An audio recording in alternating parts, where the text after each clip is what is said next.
juntos. Mas a gente quer conversar nessa série sobre quais são os nossos sonhos. Eu acho que essa imagem ela ilustra muito, né? Essa imagem que você pode ver de uma criança olhando um pequeno pãozinho de madeira. Ela está toda vestida com equipamento de voo, né? Aquela coisa assim, a pergunta que está por trás assim dessa imagem é mais ou menos: o que eu vou ser quando crescer? O que eu quero ser quando eu crescer, né? E é mais ou menos essa pergunta que a gente quer fazer para nós também como comunidade. O que a gente quer ser quando crescer? O que a gente quer ser quando crescer? Não que a gente não seja, logicamente, uma comunidade adulta. Aliás, nós vamos completar no ano de 2020 25 anos de CELT, certo? Nós estamos agora com 23, não sei a data certinho, mas eu acho que é isso, né? Se nós não fizemos 24, então são 23 anos. Mas é uma comunidade relativamente jovem, certo? Não é uma comunidade antiga, é uma comunidade relativamente jovem.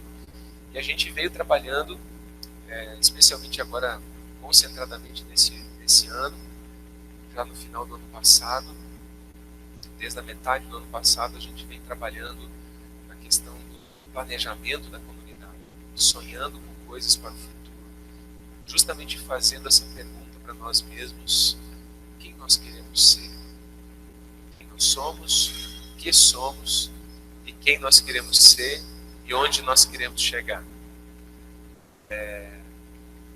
E essa é a pergunta que a gente quer perseguir um pouco com essa mensagem, com essa série de pregações. Esse mês de outubro, a gente vai ter todo o mês voltado para essa série de mensagens. Lembrando que dia 28 é o culto de confirmação. Então, no culto de confirmação, a gente vai falar um pouquinho, isso vai ficar colado dentro do tema. Nós vamos falar um pouquinho da resposta que nós damos a Deus, certo? Por aquilo que Ele fez. É um pouco da confirmação, é isso, né? A boa notícia está aí, está disponível, e qual é a resposta que nós damos. Então nós vamos falar um pouquinho sobre isso no culto de confirmação, que aliás não vai ter apenas confirmação, vai ter batismos também, ok? Isso é um culto bem especial. E nós vamos encerrar essa série no dia 4 de novembro, ok? No primeiro final de semana de novembro. Então vai ser uma série que, em tese, vai ter 5 momentos. Nós encerramos no primeiro final de semana de novembro, aí nós vamos fazer um culto diferente, especial, que o grupo de acolhimento está planejando, justamente para a gente falar um pouco sobre o que significa ser uma comunidade acolhedora. Será que nós somos uma comunidade acolhedora? Somos ou não? Até que ponto nós somos? No dia 4 de novembro nós vamos falar um pouquinho sobre isso. Por favor, passe o próximo slide. Aí você tem a sequência de mensagens que a gente vai abordar. Então hoje nós vamos falar um pouquinho sobre o significado de desfrutar vida plena. Semana que vem vamos falar o que significa promover transformação, para quem está ligado em qual é a nossa missão, está percebendo que tudo isso está dentro da missão da CELT. Dia 21, a respeito de como alcançar maturidade. Dia 28 vai ser o culto de confirmação, e no dia 4 então, ser acolhedor. O que significa ser uma comunidade acolhedora? Vamos lá então, vamos caminhar desse tema. Próximo slide, por favor. Quando nós falamos em sonhos, logicamente a gente, inclusive quando você digita lá no Google a palavra sonhos, todas as primeiras referências que aparecem não é acerca do termo no seu sentido literal, falar daquilo que acontece durante a noite, quando a nossa mente está descansando, e ela então, essa coisa dos sonhos. Quando a gente digita a palavra sonhos, tudo que aparece é no seu sentido simbólico, num primeiro momento. O que você quer para o futuro, o quanto é importante sonhar. Sonhos, de fato, quando falamos disso, nós estamos falando do futuro, nós estamos pensando em estabelecer alvos, nós estamos alimentando expectativas, nós estamos fixando um foco, nós estamos definindo prioridades, nós estamos nos movendo por um propósito, certo? Perguntar qual é o nosso sonho significa dizer assim: Nós não queremos apenas empurrar a barriga, empurrar a vida com a barriga. Nós não queremos apenas ir vivendo.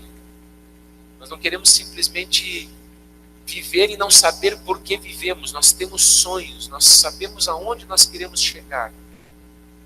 Então nós fixamos expectativas e nós definimos prioridades, nós nos movemos por um propósito. E como igreja isso precisa estar muito bom para nós. A frase famosíssima, né, do Martin Luther King, né, eu tenho um sonho de ver meus filhos julgados por sua personalidade ou pelos seus atos, numa outra tradução, que eu acho que é melhor, não pela cor da sua pele. Né? Isso foi um sonho que esse pastor batista, norte-americano, negro, fixou. Foi um chamado que ele recebeu dentro da sua geração, extremamente sectarista, né, que dividia as pessoas. E ele perseguiu esse sonho e pagou uma vida por esse sonho. Mas de fato ele viveu para isso.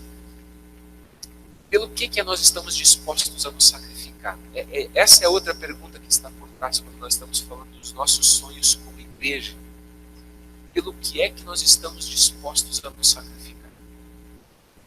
Quando nós nos perguntamos por sonhos, se você for numa palestra dessas de motivacionais, em que as pessoas, por exemplo, vendedores, né, geralmente vendedores vão muito nessas palestras motivacionais e tal, tem que dar um gás nos vendedores, às vezes eles se desanimam e tal, trabalham por comissão, esse tipo de coisa.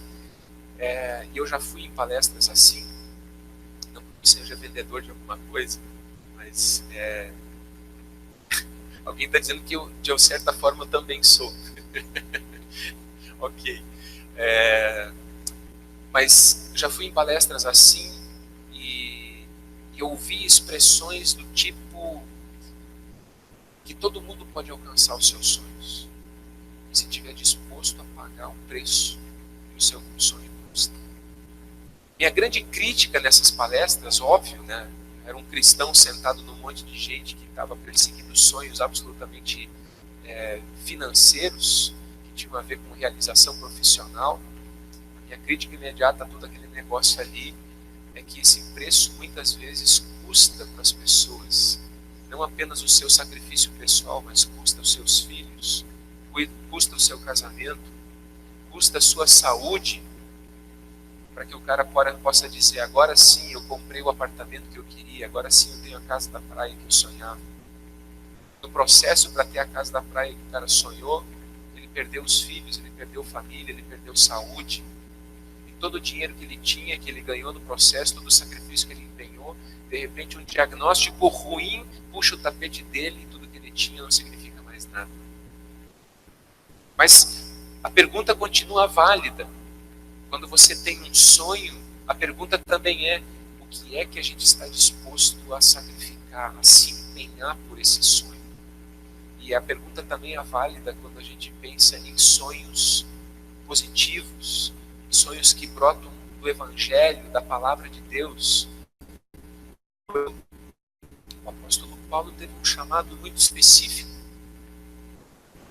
Ele encarou para si, de alguma forma, dentro da narrativa de Atos dos Apóstolos, a tarefa de levar o Evangelho até os confins da terra. Deus teve um trabalhão com os primeiros cristãos, os primeiros mesmo, aqueles que eram ali do primeiro grupo que recebeu o Pentecostes.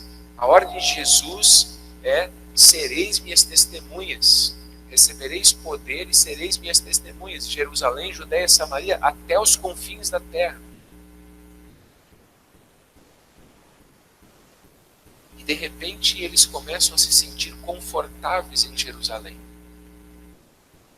O que é que Deus faz? Permite que se desencadeie uma perseguição em Jerusalém. Pedro é preso, Pedro e João são presos, Estevão é apedrejado publicamente. E muitos então se dispersam pelas redondezas e vão até onde? Samaria. Filipe vai para Samaria e começa a pregar o Evangelho na Samaria. Deus estava com ele operando sinais e maravilhas e muitas pessoas começaram a conhecer o Evangelho. E aí o que acontece? Se acomodam de novo. Se acomodam de novo. De novo Deus tem que intervir. Estou em Atos capítulo 10. Pedro está tirando um cochilo antes de comer. E de repente ele tem um êxtase, uma visão, em que um lençol desce dos céus diante dele com um monte de animais impuros que os judeus não poderiam comer, não poderiam utilizar como alimento. E a voz de Deus dizia para ele: mata e come. Ele disse: eu não posso matar e comer, são animais impuros, eu nunca coloquei nada impuro na minha vida. Sou judeu, Senhor, não está percebendo? Essa visão se repete até o momento em que a voz de Deus assim diz: estão vindo alguns homens que vão bater a porta ali embaixo, fui eu que os mandei, não retruca, não reclama, vai com eles para onde eles forem te levar, porque é uma tarefa para você. Os homens chegam, batem na porta, levam Pedro, ele chega na casa de Cornélio, que é um centurião romano, fazia parte do exército dos inimigos que invadiram o país. E ele era um homem piedoso, era um homem que buscava a Deus do seu jeito. Deus deu a ordem: Pedro, você vai pregar o evangelho para essas pessoas. E Pedro entra naquela casa se desculpando, dizendo: eu não devia estar aqui porque eu sou judeu. Judeu não entra em casa de gente que não seja circuncidada. Mas como Deus me deu uma visão dizendo que eu devia estar aqui, então estou aqui. Ele começa a pregar o Evangelho, e quando as pessoas ouvem o Evangelho, o Espírito Santo desce sobre aquele grupo de pessoas, exatamente do jeito que ele fez em Atos capítulo 10. Aí Pedro olha para aquilo e diz: então, isso é para todo mundo? Bingo! Mas não foi isso que ele tinha dito quando enviou vocês, Judéia, Samaria, até confins da terra? Sim, é para todo mundo. Mas mesmo assim, depois da situação de Cornélios, você não vê a igreja tendo uma grande inserção e se preocupando com os gentios. E aí Deus entra em ação de novo.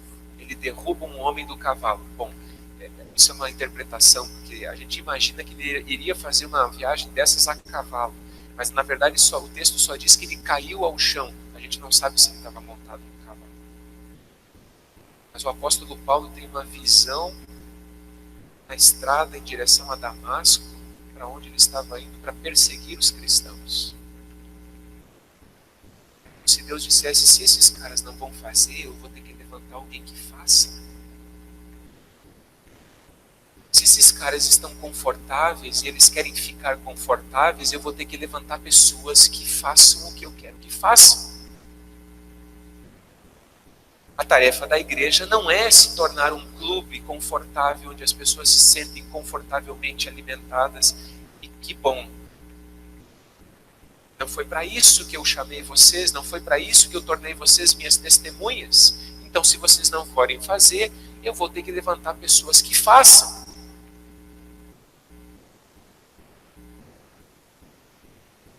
Deus levanta o apóstolo Paulo.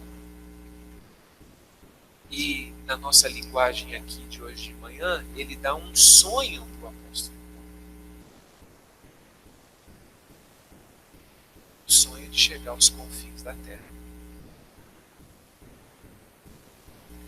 O apóstolo Paulo perseguiu esse sonho de Deus para a vida dele.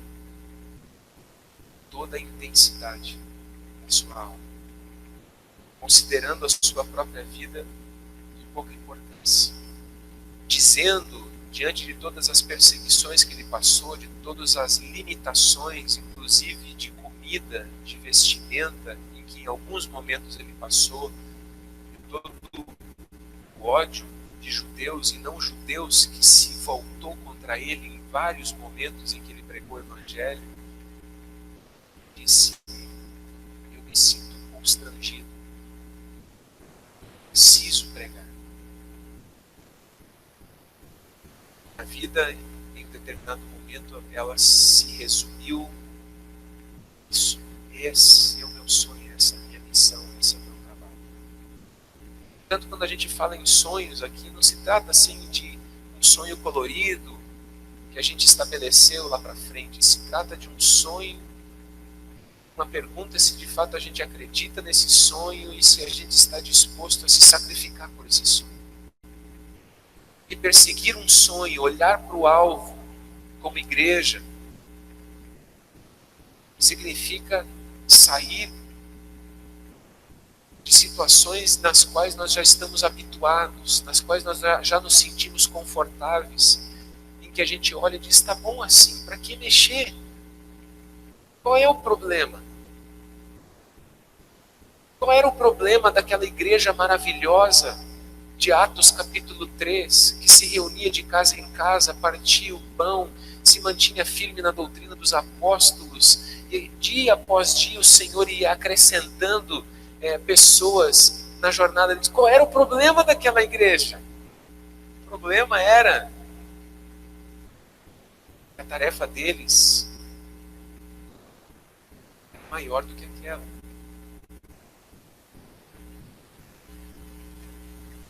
Esse era o problema. Qual é o problema de começar uma caminhada em Samaria e dizer, puxa, chegamos em Samaria, que bom, quem sabe a próxima geração se preocupa com os confins da terra. Sabe por que nós como igreja fazemos questão de apoiar o trabalho missionário do Breno e da Rafaela lá na África? Porque cada igreja local precisa pensar nos confins da terra. Porque se ninguém pensar, ninguém irá.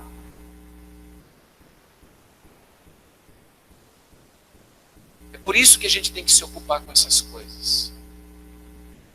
Confins da terra não é um chamado para os outros, é para nós, para cada comunidade local. Por que a gente não faz missão aqui? Não, nós fazemos aqui, nós fazemos lá e acolá, e aonde Deus nos permitir colocar os nossos pés, ainda que sejam com pés de outras pessoas. E se nós não fizermos, Deus vai ter que levantar outras pessoas que farão. Porque o coração de Deus deseja que as pessoas que ainda não ouviram o Evangelho tenham a oportunidade de ouvir o Evangelho. Pessoas que deixaram de sonhar, não esperam mais nada da vida, mergulharam na depressão, consciente ou não. Isso num sentido individual, né? Muito verdadeiro. Uma pessoa que não sonha mais, ela entrou num estado walking dead, assim, né? Ela já é um walking, né? Um cara que caminha, mas já caminha num estado de morte. Sonhar com o futuro é um sinal de saúde, de vida. Portanto, se nós também como comunidade temos vida, nós sonhamos com o futuro.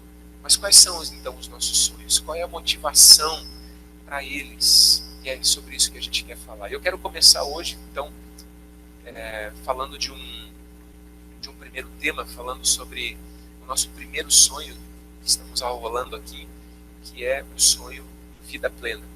Ok? Pode seguir, está bem adiante lá. Próximo. Primeiro sonho, vida plena. Mais um clique, por favor. Ok? Esse é o nosso sonho, desfrutar vida plena.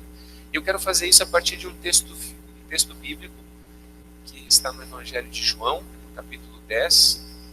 E nós vamos conversar a partir justamente da nossa missão como comunidade. Pode colocar a missão aí. Ser um ambiente de vida plena e de ação transformadora fundamentada no Evangelho de Jesus Cristo. Essa é a nossa missão como comunidade. Ser um ambiente de vida plena e de ação transformadora fundamentada no Evangelho de Jesus Cristo. O que é vida plena? Olha, nós poderíamos fazer uma série de pregações só sobre essa expressão, vida plena, e ainda nos faltaria tempo, espaço para descrever que a Bíblia chama de vida plena. Então o que eu vou dizer aqui não é uma coisa assim, isso é vida plena, ponto final. Não temos mais nada a dizer sobre o assunto. Não, hoje eu quero fazer, digamos assim, uma introdução. Mais para frente a gente vai voltar a falar desse assunto muitas vezes.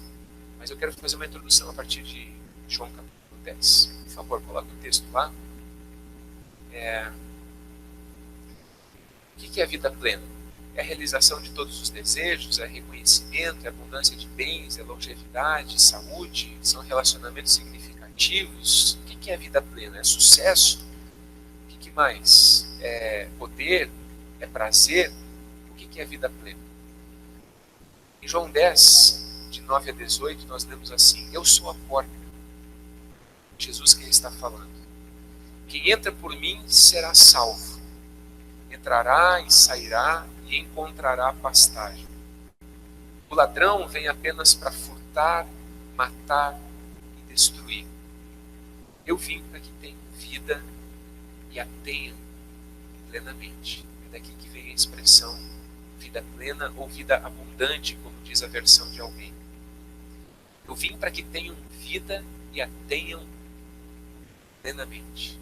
Jesus não veio oferecer uma vida medíocre. Agora pergunta o que é vida plena. É sucesso, é prazer, são essas coisas. O texto, eu acredito, vai nos apontar alguns caminhos. Jesus disse: Eu sou o bom pastor. Bom pastor dá a sua vida pelas ovelhas. O assalariado, a pessoa contratada para executar essa função e esse papel, não é o pastor a quem as ovelhas pertencem. Assim, quando vê que o lobo vem, abandona as ovelhas e foge. Então o lobo ataca o rebanho e dispersa. Ele foge porque é assalariado e não se importa com as ovelhas. Isso é o trabalho dele. Ele não tem uma ligação afetiva com as ovelhas. Elas não são importantes para eles. Eu sou o bom pastor, conheço as minhas ovelhas e elas me conhecem, assim como o Pai me conhece e eu conheço o Pai e dou a minha vida pelas ovelhas. Versículo 16. Tenho outras ovelhas que não são deste aprisco, é necessário que eu as conduza também. Elas ouvirão a minha voz e haverá um só rebanho e um só pastor. Era de novo Jesus falando de judeus e gentios que se tornariam um só rebanho, o novo Israel. Por isso é que meu Pai me ama, porque eu dou a minha vida para retomá-la. Versículo 18. Ninguém a tira de mim, se eu a dou por minha espontânea vontade. Tenho autoridade para dá-la e para retomá-la. Esta ordem recebi de meu Pai. O texto vai até aqui. Então, em primeiro lugar, vida plena, segundo esse texto que nós estamos lendo, que nós acabamos de ler, é o alvo da vinda de Jesus Cristo ao mundo. Eu vim para que tenham vida e a tenham plenamente. Foi para isso que Jesus se manifestou, para que nós tivéssemos vida plena. A vontade de Deus para nós é essa. Talvez uma das grandes perguntas é por que a gente não experimenta vida plena se Jesus se manifestou para que nós a tivéssemos. Por que é que tantos cristãos têm uma vida tão complicada, tão truncada, tão difícil? Então, às vezes, inverso daquilo que a gente poderia chamar de uma vida plena. Por que é que nós não experimentamos essas coisas? Vamos tentar responder essas e outras perguntas ao longo dessa caminhada aqui. Jesus não veio explicar o que é vida plena. Essa é uma das primeiras questões. Ele se apresentou como sendo tal. Vida plena no discurso de Jesus não é algo do tipo: eu vou ensinar para vocês como ter uma vida legal e uma vida bacana. Jesus não era um palestrante de autoajuda que deu 10 passos de como alcançar a vida plena. Ele não era um palestrante motivacional que disse: se você fizer isso, se você fizer aquilo, se você ajustar isso na sua vida, se você colocar todas as coisas em ordem, você vai experimentar a vida plena. Jesus, quando falou de vida plena, ele apontou para si mesmo. não apontou para coisas que nós temos que fazer, apontou para si. Disse em João 14,6, eu sou o caminho, a verdade e a vida. Eu sou a vida. Só aproveitando esse momento, né, de novo, para enfatizar, eu acho esse texto muito forte, assim como outras afirmações que Jesus faz acerca de si mesmo, né, mas aproveitando, deixa mais uma vez. Diante de Jesus, a gente sempre está diante de uma decisão. Ou a gente compreende e crê que ele era quem ele dizia ser, ou estamos diante da maior farsa que o mundo já conheceu. Certo? Ora, quem de nós poderia ter a mínima condição de se apresentar diante de outras pessoas dizendo assim, eu sou o caminho? A gente poderia ter a pretensão de dizer assim, eu sou capaz de te mostrar um caminho bom para se viver. Mas quem de nós poderia fazer com que as pessoas olhassem para si e dizer, eu sou o caminho. Eu sou a verdade.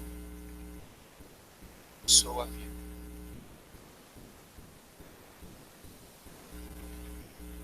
Jesus era quem ele dizia ser, ou ele foi a maior farsa que já existiu no mundo. Ele diz, ninguém vem ao Pai a não ser. Seguindo, o primeiro passo para desfrutar então dessa vida plena é reconhecer a morte e o engano que nos aprisiona. Porque se Jesus está nos oferecendo vida plena, então a gente precisa reconhecer aquilo que não é pleno, a vida pela metade, a vida medíocre que nós possamos estar levando. Aquela situação que em outro momento ele disse, não são os que têm saúde que precisam de médico, mas sim os doentes. Eu não vim para chamar justos, mas pecadores. Para desfrutar vida plena, a gente precisa, antes de mais nada, reconhecer a nossa necessidade. Por que é que eu e você precisamos de Jesus? Você entende isso? Por que é que eu e você precisamos de Jesus? Você precisa de Jesus? Querido, se você entende que vida plena significa sucesso financeiro, que vida plena significa sucesso profissional, que vida plena significa poder de consumo, que vida plena significa encontrar prazeres na vida, para nada disso você precisa de Jesus. Você pode encontrar tudo isso sem Jesus. Vida plena significa ter uma família legalzinha. Dá para fazer isso sem Jesus.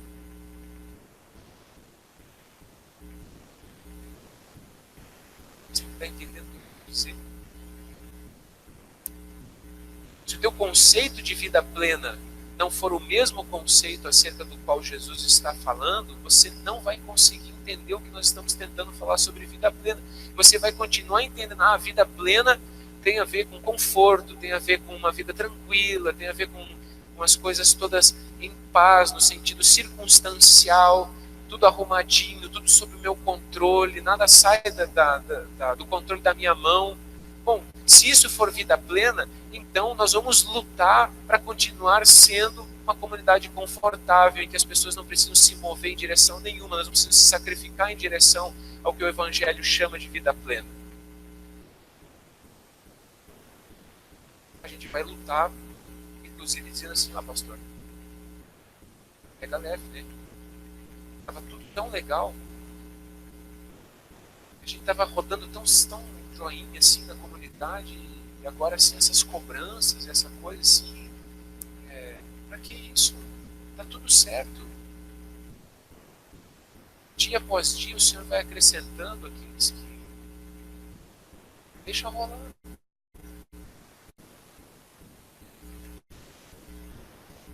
Mas o nosso conceito de vida plena é outro. Se o nosso conceito de vida plena tem a ver com o Evangelho, que Jesus chama de vida plena, se a gente reconhece qual é o nosso grande problema e a nossa profunda necessidade de Jesus, daquilo que ele fez por nós, aí fica difícil ficar sentado. Fica difícil continuar do jeito que a gente está e dizer assim, tá tudo legal, tá tudo certo. Só continuar tocando o barco aí para frente do jeitinho que tá, que não tem problema nenhum. Essa é a questão. A partir de que tipo de cosmovisão nós vamos responder o que é vida plena. A partir disso vai definir se a gente vai continuar como está ou se a gente vai se sentir motivado, profundamente motivado por um mover do Espírito Santo no nosso meio, sair de Jerusalém, daquele lugar quentinho, partir do pão todos os dias, conversa agradável com os irmãos, dizer, existem desafios desse jeito, sofrendo lá fora, existe gente precisando ouvir a mensagem que a gente ouviu e não conhece ainda. Não dá para ficar aqui simplesmente curtindo o momento que Jesus volte. Seguindo, em segundo lugar, a vida plena é o resultado da morte sacrificial de Cristo. Olha quantas vezes aparece nesse texto a expressão de Jesus acerca da entrega da vida dele. No versículo 11 ele diz, eu sou o bom pastor dá a sua vida pelas ovelhas. A vida que ele nos oferece está ligada à sua morte. Repita essa frase. A vida que ele nos oferece está ligada à sua morte.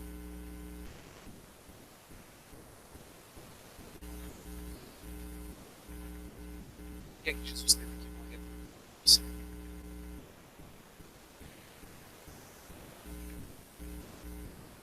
Porque você é um bom moço. Você faz tudo certinho.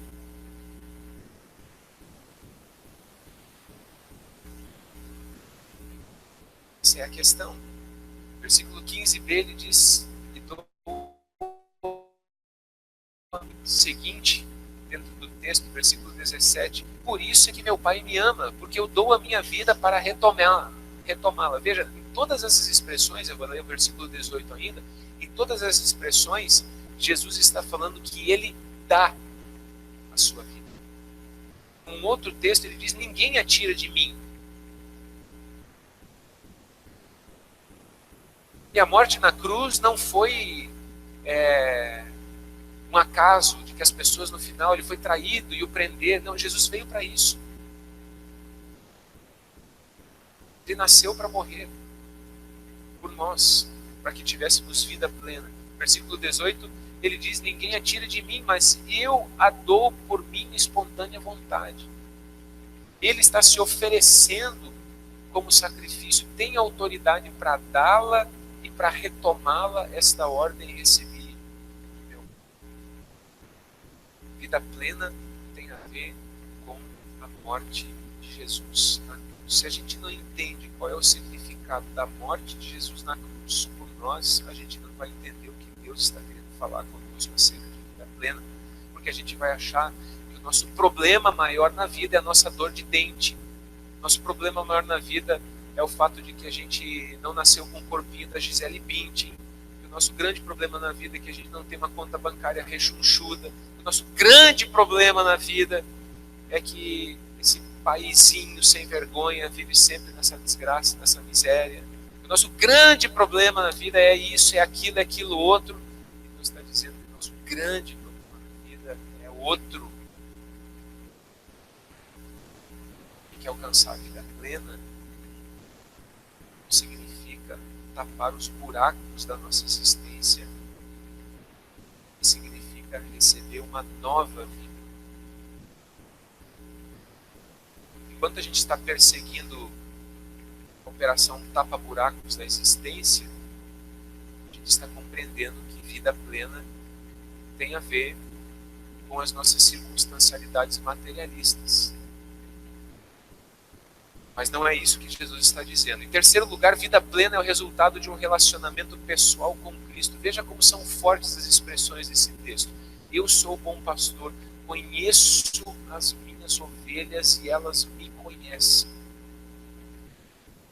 Assim como o Pai me conhece e eu conheço o Pai e dou a minha vida pelas ovelhas. Esse texto, esses 2 versículos, preste atenção no que nós estamos lendo.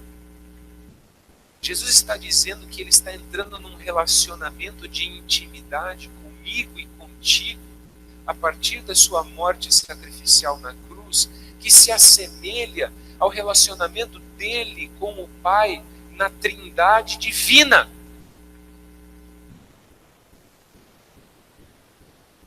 Pelo seu sacrifício na cruz, nós somos reconciliados e nós entramos num relacionamento de comunhão com o Filho de Deus e com o próprio Pai, por meio do Filho, que se assemelha à comunhão interna dentro da divindade, do Deus Trino.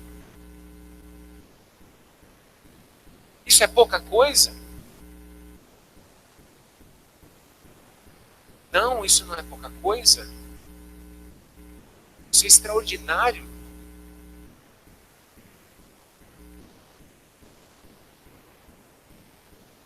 A fé cristã é relacionamento.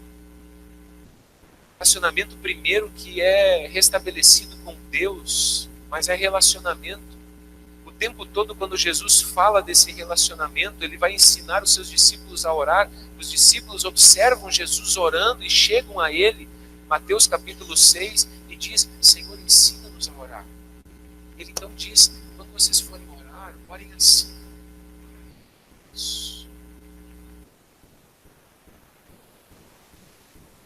O apóstolo Paulo, quando descreve em Romanos 8 esse relacionamento, essa nova realidade, diz que o Espírito foi derramado em nós e por meio desse Espírito nós clamamos: Abba, Pai.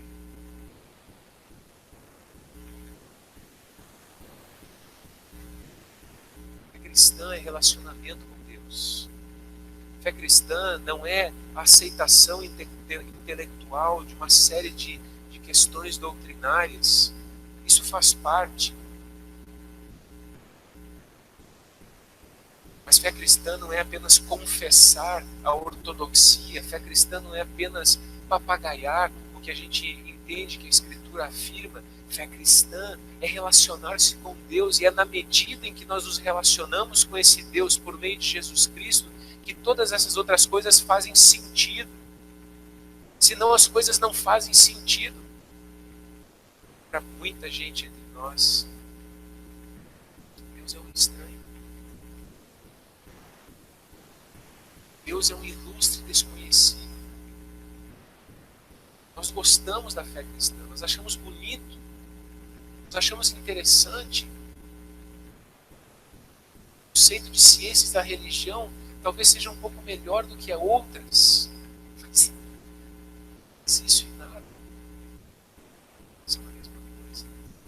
Que fé cristã não tem a ver com uma comparação com outro tipo de fé. Fé cristã tem a ver com relacionamento com Deus, tem a ver com paz com Deus, tem a ver com um encontro com Jesus Cristo, tem a ver com essa realidade em que Ele se torna o nosso bom pastor e Ele nos conhece, Ele me conhece, Ele me chama pelo nome e eu o conheço.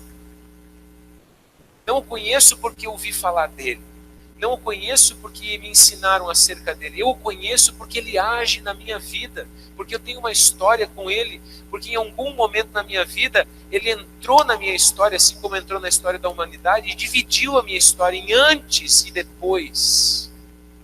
E ele continua agindo, ele continua operando, eu continuo tendo experiências, coisas continuam acontecendo na minha vida. Eu não tenho histórias apenas de 20 anos atrás para contar acerca da minha relação com Deus. Elas continuam acontecendo, Ele continua abrindo os meus olhos, Ele continua me fazendo enxergar, Ele continua lapidando a minha vida. Tem um relacionamento.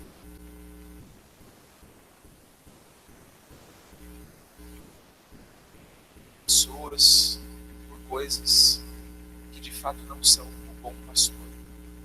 Seguindo ali algumas perguntas, diante disso, a quem nós estamos seguindo? Nós estamos seguindo alguma coisa. Todos nós estamos seguindo algo ou alguém. Não há ninguém aqui que não siga a nada.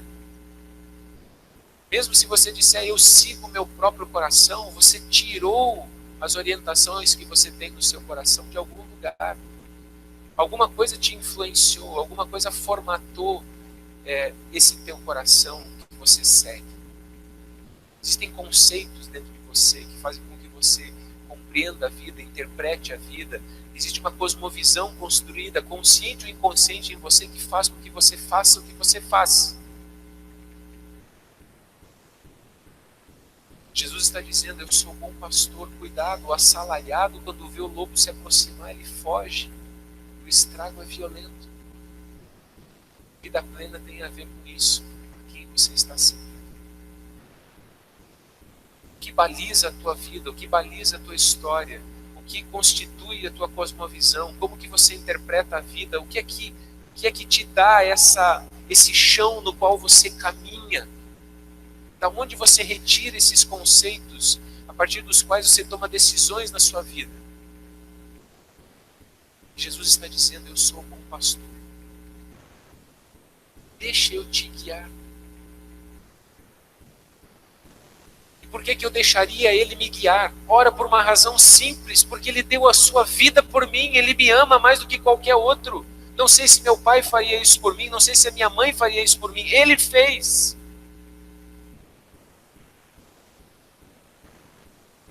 Lá no Retiro de Homens, numa breve saudação, Salmo 27:10, ainda que pai e mãe te abandone, jamais te abandone. Deus pro salmista. Deixa eu te guiar, deixa eu te orientar, deixa eu te mostrar o caminho. Aliás, de novo, não é apenas mostrar o caminho, ele disse, eu sou o caminho. Não é apenas te mostrar a verdade, ele disse, eu sou a verdade. Então a pergunta é quem nós estamos seguindo, quem conduz a sua vida, de onde vêm os parâmetros que você usa, que óculos você enxerga e interpreta o mundo à sua volta, para onde esse óculos está te levando? Onde? Mais um pouquinho, seguindo, estamos encerrando aqui as perguntas para deixar para reflexão. Seus sonhos e os sonhos de Deus para você encontram correspondência? Os teus sonhos para si mesmo, de alguma maneira, encontram chão na palavra de Jesus? Ou o que você sonha para você não tem nada a ver com o que Jesus disse aqui? Querido, eu todo carinho e respeito por você, mas se você percebe que os teus sonhos não têm nada a ver com o que Jesus disse aqui,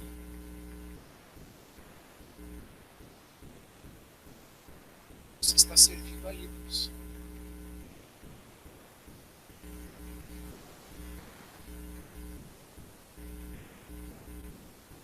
E esses ídolos vão fazer com que você sonhe também. Você vai se sacrificar por esses sonhos. Você vai dar o seu suor. Você vai dar tudo o que puder para alcançar esses sonhos. Assim como as pessoas sempre fazem.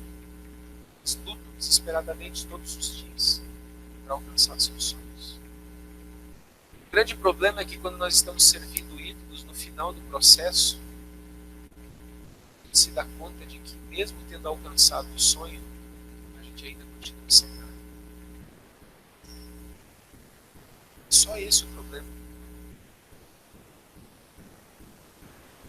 Porque não importa se nós nos prostrarmos diante do Deus verdadeiro, ou se nós nos prostrarmos diante dos ídolos, as nossas vidas se prostrarão diante de alguém.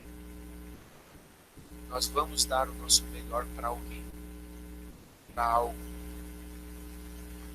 A pergunta aqui sempre é: para quem nós estamos dando o nosso melhor? Inclusive, a gente percebe isso até pelo modo, muito pelo modo como a gente gasta o nosso dinheiro.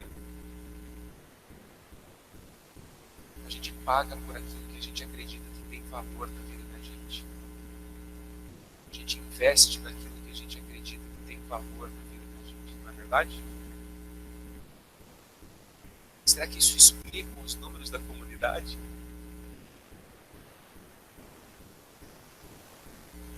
Será que isso explica que nós somos uma comunidade de pessoas de classe média alta e estamos sempre com dificuldade? Será que isso demonstra onde está o nosso coração? E onde não está o nosso coração? Eu acredito que sim, em grande medida. Nosso coração está nas coisas. Nós chamamos de vida plena que o marketing vende para nós na televisão. É isso que a gente acredita. É isso que a gente persegue. É sobre esses ídolos que a gente se prostra e dá o nosso melhor. Que isso vale a pena.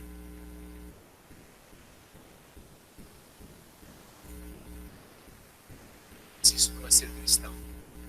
Isso é ser consumista, isso é ser capitalista, isso é ser qualquer outro ista que você quiser colocar. Ista. Mas não é ser cristão.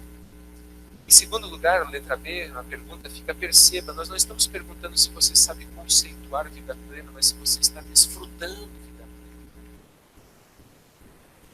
Fé cristã não é uma questão de conceito, fé cristã não é uma questão de entendimento acerca de conceitos. Fé cristã, ela é altamente experiencial. Você precisa experimentar. Você sentir o gosto. Você tem que colocar o pé na água. Você tem que tomar a decisão de dizer: eu quero saber que negócio é esse. Se você colocar os dois pés para o lado de fora e ficar analisando, e ficar dizendo assim, me convença, é possível que você vai ficar o tempo todo de braço cruzado esperando que alguma coisa te convença. Mas se você tiver um pingo de coragem, colocar um pé para dentro, você vamos perceber o seu segundo pé estará do lado de dentro também. Deus nos atrai, nos chama, não desiste de nós, nos envolve de uma maneira maravilhosa. Em último lugar, letra C, você está em aliança com Deus por meio do sacrifício de Cristo. Você já tem esse relacionamento. Você se enxerga um relacionamento com Cristo, um relacionamento em que Ele compara o relacionamento dele conosco com o relacionamento dele com o seu Pai. Isso é uma realidade para você. Você já experimentou isso na sua jornada. Se você não experimentou, você precisa experimentar. Você precisa se render a Jesus. Você precisa dizer: Deus, eu ouvi falar de ti, quero te conhecer. Te mostra para mim. Te revela para mim. Abre os meus olhos. Faz com que eu ouça a tua voz. Todas essas são orações perigosas. Se você não deseja que mudanças aconteçam na sua vida, se você está satisfeito com a vida que leva, se é assim que você quer continuar vivendo, não faça nenhuma dessas orações, você pode se arrepender muito. Se você tem um anseio, se há uma sede no seu coração, se arde dentro de você um desejo de que eu quero saber o que é isso, eu quero saber que promessa é essa de Deus, de Jesus, dizendo: eu vim para que vocês tenham vida e a tenham plenamente. Eu quero experimentar isso. Eu quero ser incendiado com essa realidade do reino de Deus. Essencial. Essencial. Amar a Deus. Com certeza que você vai se surpreender rapidamente. Amém. Deus, a gente, em primeiro lugar, te louva de todo o nosso coração. O Senhor se manifestou entre nós, nos dar vida, vida abundante, vida plena. O Senhor veio destruir todos os mecanismos de morte que estão dentro de nós. Estão fora, estão dentro, Aqueles que estão fora fomos nós que produzimos a partir daquilo que está dentro. O Senhor veio para nos resgatar, o Senhor veio para destruir esses mecanismos de morte, o Senhor veio para nos dar nova vida, não apenas para tapar os buracos. Deus, faça-nos desfrutar dessa vida. Que o Santo Espírito possa ter falado fortemente com muitas pessoas aqui nessa manhã. Que algumas coisas tenham feito sentido para muita gente. De que nós saiamos desse âmbito intelectual, conceitual acerca do que é fé cristã. Que a gente possa dizer: eu conheço isso, eu sei quem é Deus.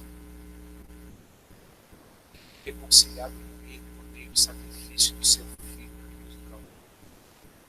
Tenho paz com Deus. Isso me dá uma alegria que ultrapassa as circunstâncias. Para quem nós iremos, Senhor? Só Tu tens as palavras de vida eterna. Para quem nós iremos?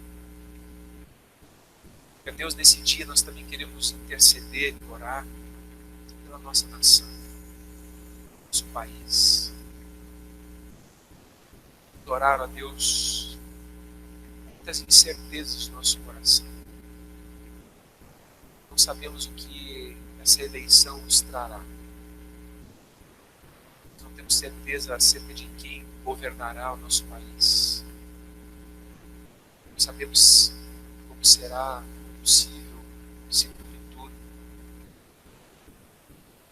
Mas, em primeiro lugar, nós queremos dizer que a nossa confiança está em Ti e não em qualquer um dos candidatos que se apresentaram como solução da nossa nação.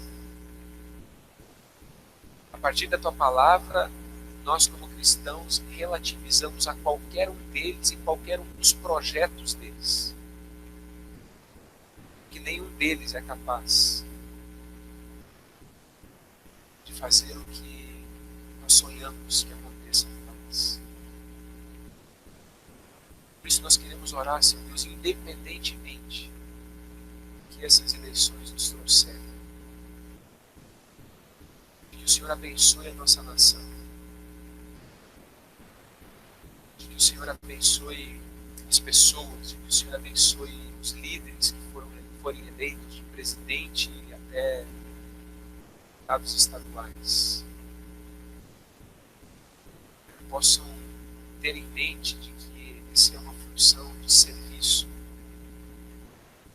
não uma função de exercício de poder, projetos de poder, mas é uma função de serviço. É uma função diante da qual eles terão que prestar contas diante do Senhor. O Senhor é juiz, o Senhor é vingador. O Senhor, no final de todas as coisas, pesará a sua mão sobre toda a perversidade. O Senhor tenha compaixão de fato de nós, da nossa nação, nos perdoe pelos nossos pecados. E não são apenas os nossos políticos que são corruptos. Enquanto nós os condenamos diante das nossas televisões, cheios de ira, muitas vezes estamos apontando o dedo, condena a nós mesmos, porque nas pequenas coisas e nas oportunidades que nós temos nos nossos locais de trabalho, muitas vezes também acontecem situações semelhantes.